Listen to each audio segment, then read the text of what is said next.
Bienvenidos al Museo Thyssen-Bornemisza, la joya exquisita del Triángulo del Arte en Madrid. Un palacio de sensaciones donde las claves de la historia de la pintura occidental se despliegan como un poema visual.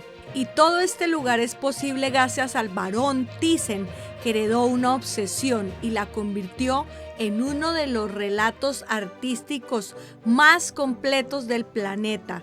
Un hombre que entendió que el verdadero poder no es poseer el arte, sino ordenar el tiempo a través de él. Este museo alberga más de 1.600 obras que trazan una línea ininterrumpida desde los maestros italianos del Renacimiento hasta los visionarios del siglo XX. Y el primer genio que encontramos es Paul Gauguin, un fugitivo del mundo moderno que cambió la bolsa por la selva y pintó a Tahití como un sueño, no como un mapa. Matamua es puro hechizo. Colores intensos, figuras quietas, mito y deseo, latiendo en silencio. Gauguin transformó lo cotidiano en mito y ahora nos impactaron los impresionantes cuadros del pintor madrileño Ricardo Macarrón. Este hermoso cuadro de Carmen Cervera, española, la baronesa Thyssen, que con su pasión y visión fue la que convenció a su marido, al barón Thyssen, de trasladar su extraordinaria colección desde Suiza a Madrid. Y estos retratos quedaron colgados aquí el 8 de octubre de 1992, cuando los reyes de España atravesaron las puertas del renovado Palacio de Villahermosa para inaugurar oficialmente este museo junto al barón y la baronesa. Y aquí pudimos conocer este escudo de los Thyssen-Bornemisza, una familia industrial alemana ennoblecida en 1905 por Francisco José I, una de las grandes dinastías coleccionistas de arte en Europa. Y ahora estábamos ante el paraíso de 1579 de Jacopo Tintoretto, uno de los lienzos más grandes del mundo, un cielo desbordado de ángeles en pura energía renacentista. Y ahora pude deleitarme con uno de mis pintores favoritos, Claude Monet, el maestro del impresionismo. Esta bellísima obra, El deshielo de Betevid, es la crónica de un momento concreto del río Sena tras las grandes heladas de 1879. Mientras que en la cabaña de Trouby, Monet abandonó las formas definidas para abrazar la armonía líquida del cielo y el mar. Y luego nos llevó a la costa normanda de 1882, donde el agua retirada deja espejos, reflejos, arenas y rocas que Monet convierte en un poema visual. En el Museo Thyssen tienes una constelación de obras que no solo miras, sino que sientes. Aquí late la historia del arte desde la Edad Media hasta el siglo XX con una fuerza que te golpea el alma. Aquí cada cuadro crea un torrente visual que te sacude y te eleva al mismo tiempo. Es un viaje épico por la memoria del arte y la emoción humana, donde cada obra es un latido que pide ser visto y sentido aquí y ahora. Y después de ver cada trazo, tengo la certeza de que el arte tiene el poder de transformar la manera que ves el mundo. Y hoy todos nosotros podemos disfrutar de estas impactantes obras gracias a una pasión familiar de Heinrich, primer barón Thyssen. Él empezó a comprar cuadros y esculturas y reunió cientos de obras preciosas de Europa.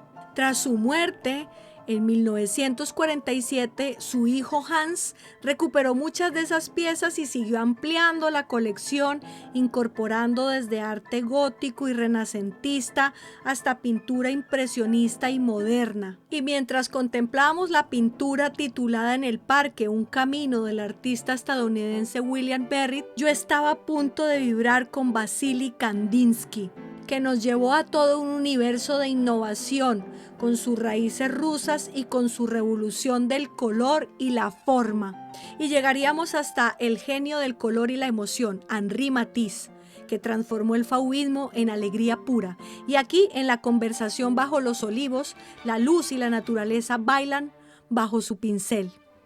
Los trazos saltan del lienzo como si tuvieran vida propia. El óleo vibra, explota, chispea y de repente estás en medio del viento y la luz, corriendo entre olivos que ríen, mares que rugen y cielos que te lanzan colores a la cara. Cada cuadro es un impacto directo al corazón, un boom de historia, un boom de emoción y un boom de locura contenida que no puedes ignorar.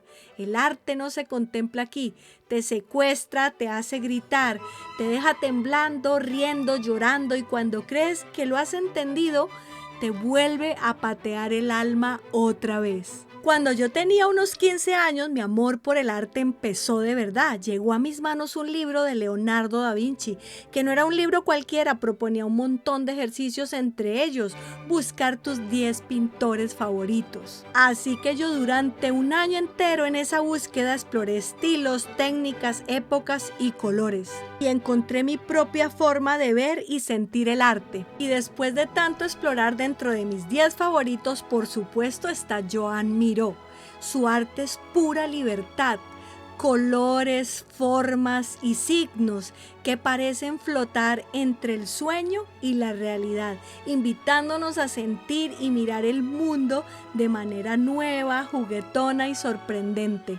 Y en mi visita al Museo Thyssen hice un gran descubrimiento. Yves Klein, no lo conocía y me impactó muchísimo su forma de entender el arte. Y me quedé impactada con su obra Esclavo agonizante según Miguel Ángel, recubierta de ese impactante azul ultramarino intenso que el mismo Yves inventó y patentó, el internacional Klein Blue. Y otro artista que revolucionó mi cabeza fue Richard Estés.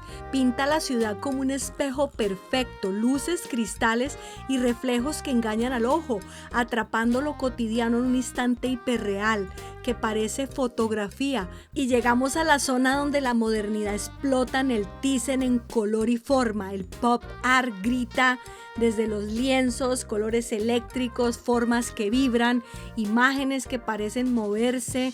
Cada cuadro late como una ciudad que nunca duerme, donde la cultura, la emoción y la energía moderna se chocan y se multiplican. Aquí miras y sientes la pulsación del siglo XX en cada pincelada. La modernidad no es solo historia, es vibración, ritmo, vida y está justo frente de ti. Y mientras me sumergía en la explosión de lo moderno, de repente me encontré frente a otro de mis pintores favoritos, el impresionante Pablo Picasso. Allí estaba El Arlequín con espejo, una obra que te atrapa de inmediato. En ella Picasso mezcla la geometría y la deformación de las figuras con una paleta de colores vibrante y casi teatral. Este museo no para de emocionarme. Dalí en el Thyssen no se pinta, se siente. La realidad se dobla, se estira, se derriten en colores imposibles. Un ojo se vuelve reloj, un cuerpo se convierte en sombra. Un instante se estira hasta el infinito. No miras un cuadro, entras en un sueño que te sacude, te confunde y te deja sonriendo con miedo. Este canal se centra en encontrar tesoros por España, pero sin lugar a dudas, este es un escaparate del mundo entero en un solo edificio, donde hay múltiples tesoros, donde la ciudad encuentra su reflejo en los lienzos y cada visitante puede perderse, maravillarse y volver a encontrarse con la riqueza infinita del arte. Y también conocí a André Butzer, que se autopercibe como un pintor de lo que él llama expresionismo de ciencia ficción. Así que Francie de Butzer es una niña que une expresionismo clásico y arte pop contemporáneo. Y por supuesto en mi top 3 está Vincent Van Gogh. Y esta obra está pintada semanas antes de su muerte, en 1890. Donde el ritmo de sus pinceladas y la luz chispeante parecen latir con la emoción de un corazón que ama hasta el último suspiro.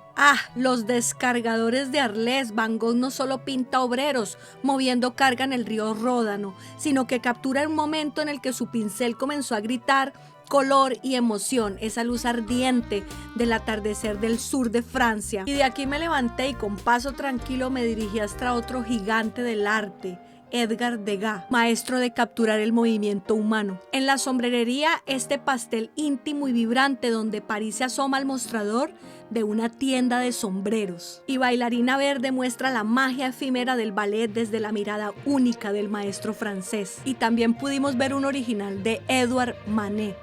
En Amazona de frente, este óleo está inacabado porque el artista lo dejó cuando ya estaba muy enfermo. Y también fue un deleite para los sentidos contemplar Mujer con sombrilla en un jardín de Renoir, que captura la alegría efímera de un paseo al aire libre pintado en el jardín del estudio de Renoir en Montmartre. Sin duda una joya impresionista. En 1992 el Estado español acordó comprar la colección y alojarla en el palacio, convirtiéndola en pública.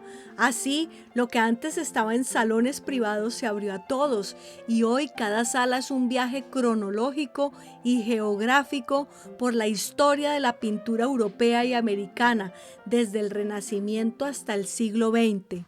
Pasear por sus salas es como caminar por siglos de historia artística bajo un mismo techo. Así es como estamos en el Palacio de Villahermosa, un edificio neoclásico del siglo XVIII en pleno centro de Madrid, que originalmente fue residencia de nobles y que a finales del siglo XX se transformó en museo para acoger la impresionante colección privada de los Thyssen-Bornemisza, una de las más completas del mundo. Y dentro de él están estas pequeñas islas de silencio, estos lugares para contemplar la forma, la materia y la historia de una pieza tridimensional. Y cuando ya habíamos sentido en la piel la fuerza expresiva de tantas miradas, llegó Francisco de Goya con su óleo El Tío Paquete, de un mendigo ciego que solía cantar y tocar la guitarra en los escalones de la iglesia de San Felipe el Real. Y también el cuadro de Asensio Julia, que era pintor y discípulo de Goya. Esta obra me dejó sin aliento, representa a David Lyon Jr., un juez y diputado británico. Y también pudimos contemplar pinturas espectaculares como esta del interior del templo de Diana en Nimes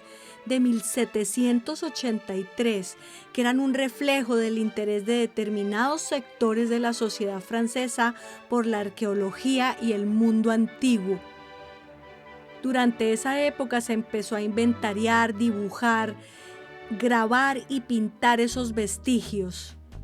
Y mientras recorría todas las salas del museo llegó un momento realmente épico porque me encontré un tesoro poco conocido del museo, que no son cuadros, sino este servicio de mesa del siglo XVIII realizado por el platero germano Christian Winter, uno de los maestros de la plata de Habsburgo en esa época.